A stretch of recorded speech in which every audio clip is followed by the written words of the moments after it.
Ésaïe 40, 31. Le Seigneur dit ceci, n'oubliez pas, mais ceux qui se confient en l'Éternel renouvellent leur force. Amen. Ils prennent le vol comme les aigles. Amen. Ils courent et ne se lassent point. Ils marchent et ne se fatiguent point. Amen. Mais ceux qui se confient en l'Éternel renouvellent leur force. Amen. Ils prennent le vol comme les aigles. Amen. Ils courent et ne se lassent point. Ils marchent et ne se fatiguent point. Gloire au Seigneur. Amen. C'est important. Amen. Il faut, appuyez-vous. En fait, il faut recevoir la révélation de la parole. Ce n'est pas une question de nom. Le Seigneur dit là où 2 ou 3 sont réunis, je suis là. Amen. Nous sommes plus que 2 ou 3. Il faut vivre la parole aussi. Il y en a, ils attendent d'abord quand il y a foule pour se sentir. Mais c'est faux. En fait, si le pasteur fonctionnait comme ça, bon, on est mort. Dans ce cas, il n'y aura pas la parole ce matin. Heureusement que comment on appelle ça, je ne fonctionne pas comme ça même. Quels que soient les combats, quelles que soient les attaques de l'ennemi, mais là je comprends même ce matin, on sait que la semaine dernière, c'est vrai, je sentais des pressions dans mon corps, amen, alléluia, mais on a eu la victoire, on a pris autorité, donc tu vois, rien ne me surprend, voilà, rien ne me surprend, tu vois, mais en tout cas, Satan est vaincu, amen, parce que Dieu a triomphé depuis le départ, amen, depuis le départ, Dieu a triomphé. Voilà pourquoi quand Dieu vous appelle, laissez-le vous équiper d'abord. Amen. Ceux qui font quoi?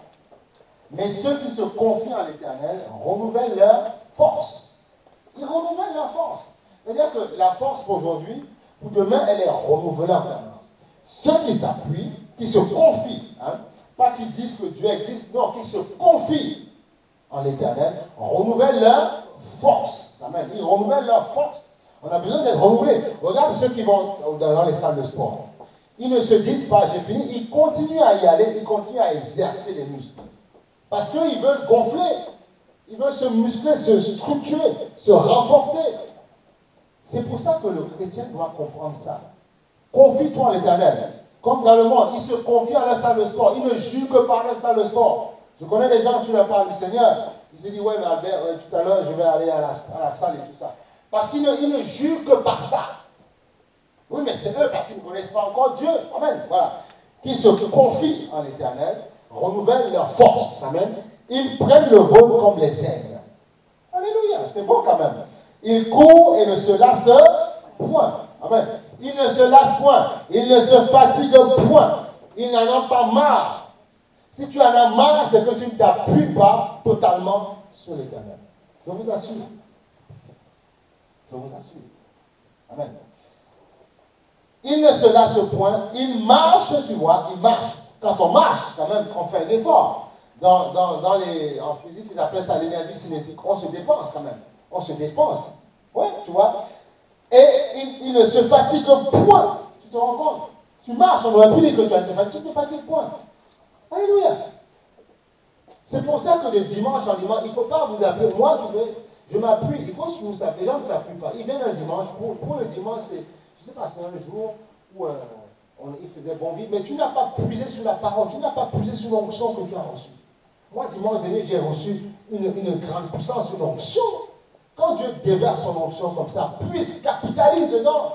Et dit le dimanche prochain, je reviens plus en feu. C'est comme ça que ça se passe. C'est pas autrement. Parce que l'ennemi, entre la semaine, va vous combattre, va vous attaquer. Amen ou pas amen? Il va vous combattre, que vous le voulez ou non. Satan fait la guerre. Il ne baisse pas les bras. Il fait la guerre, Satan. Il combat sans cesse. Alléluia. Il combat. Les gens acceptent de faire des efforts pour les choses qui ne sont pas de Dieu, mais les choses de Dieu, ils ne comprennent pas qu'il faut faire des efforts. C'est ça que nous devons dire au peuple de Dieu. Nous devons dire au peuple de Dieu, franchement. On ne dit pas que vous ne connaissez rien.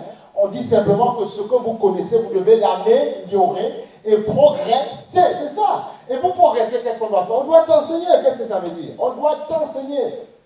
On doit te faire grandir. Voilà pourquoi même dans les études, il y en a qui ont poussé plus loin, d'autres pas. Pourquoi? Parce qu'il y en a qui étaient à l'écoute, pas que les autres. Écoutez, personne n'est plus intelligent, personne n'est plus con. Qu'on soit clair. Mais c'est qu'à l'école, parfois, il y en avait, selon leur environnement, ça peut arriver, où on ne les a pas poussés plus loin, où ils n'étaient pas disposés à écouter simplement. Les choses sont claires. Mais oui, c'est pas compliqué, je vous assure. L'autre n'est pas plus. Peut-être parce qu'il y a un environnement parental qui a été créé. Voilà pourquoi si demain tu as des enfants, frère, sœur, même si tu n'es pas allé loin, si tu es allé loin, très bien, crée l'environnement pour lui. Dis-lui que non, va à l'école, bosse, pour y arriver. Et quand tu crées ce genre de mentalité dans sa tête, mais il va grandir, il va prospérer, il va avancer. C'est ça. Donc on va dire au peuple de Dieu, travaillez sans cesse, progressez, avancez, bossez.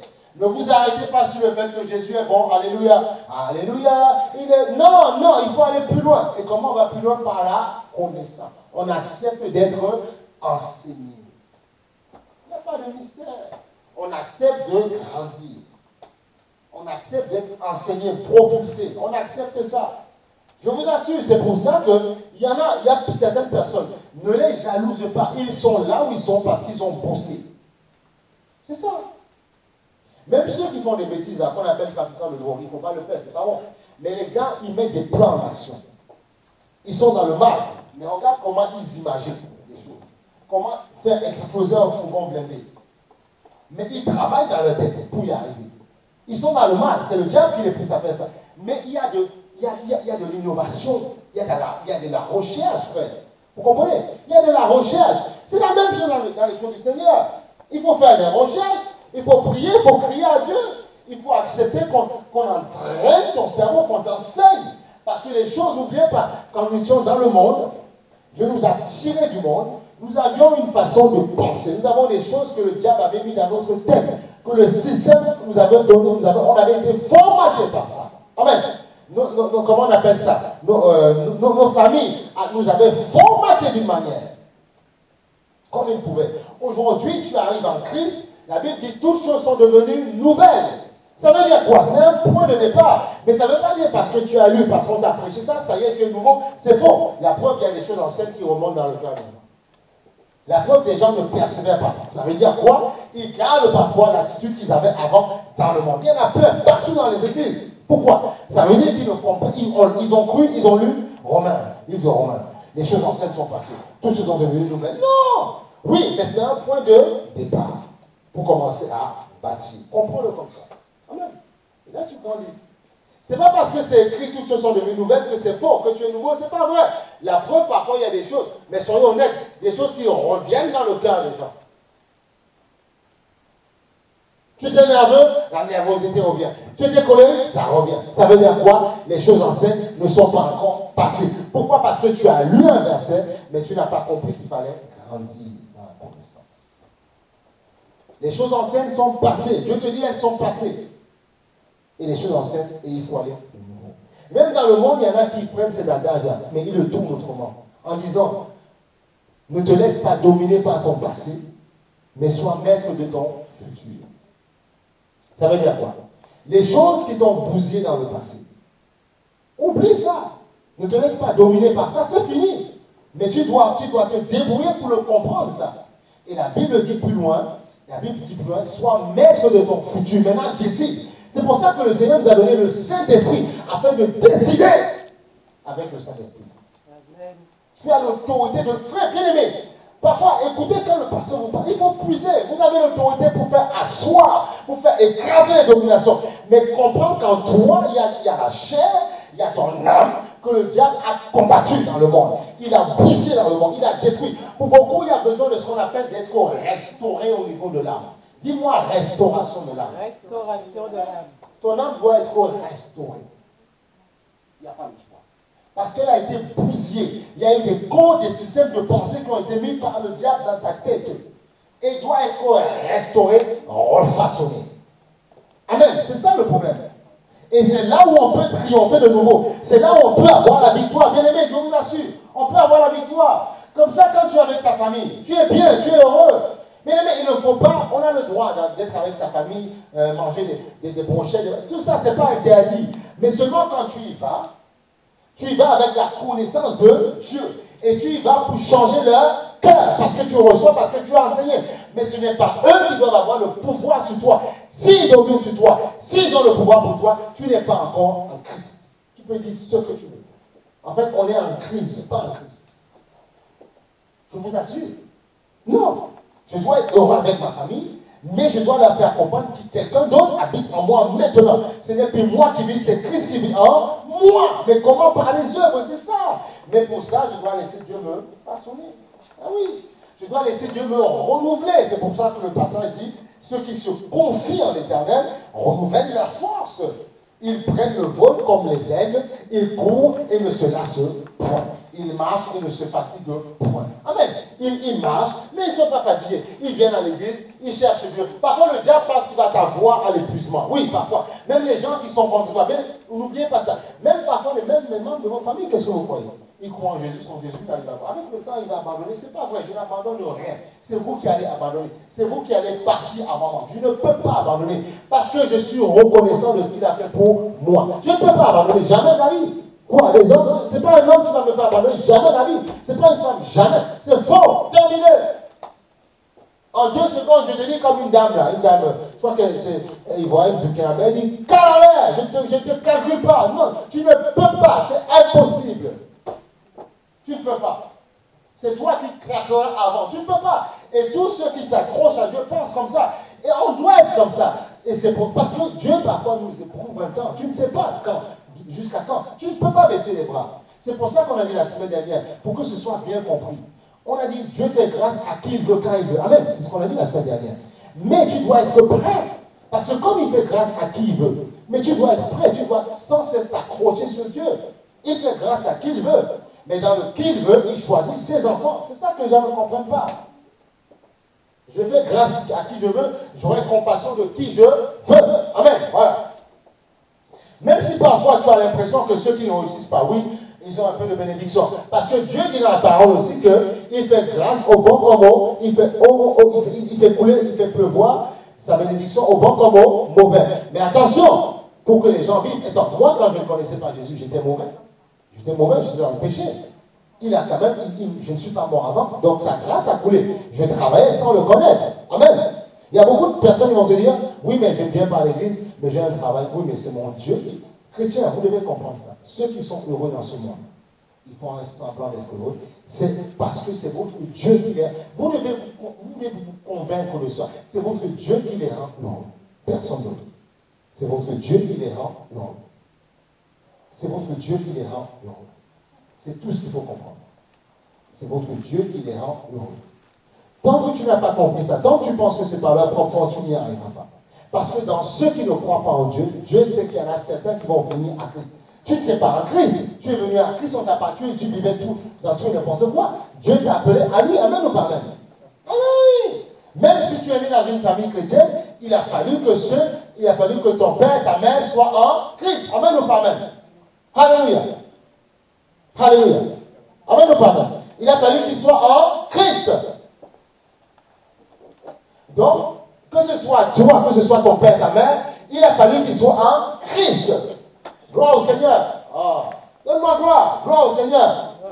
Il fallait qu'ils soient en Christ. Donc, en tout temps, comprenez que ceux qui sont dans ce monde, ils ne sont pas bien, ils ne sont pas heureux parce qu'ils veulent, ils sont heureux parce que Jésus-Christ les a touchés, parce que Jésus-Christ leur fait grâce. Simplement, ta famille va encore bien parce que c'est toi, parce que tu aimes Jésus. Même si tu es seul dans ta famille, je dis c'est à cause de toi. Parfois, si tu abandonnes le Seigneur, tu peux avoir plus de malheur encore dans ta famille. Beaucoup ne comprennent pas ça. Regardez le monsieur qui est mort avec le Canadien, qui voulait arroser. Regardez comment il est mort. Tu as vu ça? Nous pensons à sa famille, que Dieu fasse grâce. Pourtant, c'est quelqu'un qui était chevronné. Comme quoi, ça ne veut rien dire. Tu peux être bon dans ton métier et tu peux quand même mourir. Et il est mort d'une mort atroce, tu te rends compte? C'est compliqué, ça. L'autre qui se fait, bon, on ne sait pas, avec la Nantes et tout ça, les violents. Priez pour ce pays. Oui, c'est ça qu'il faut comprendre. On peut perdre sa vie du jour au lendemain. Mais la Bible nous exhorte et dit, ceux qui croient en Dieu, ils renouvellent leur force. Ceux qui se confient, ils renouvellent leur force. Ils prennent le vol comme les aigles. Ils courent et ne se lassent point. Ils marchent et ne se fatiguent point. Tu ne te fatigues pas, tu es heureux, tu es bien.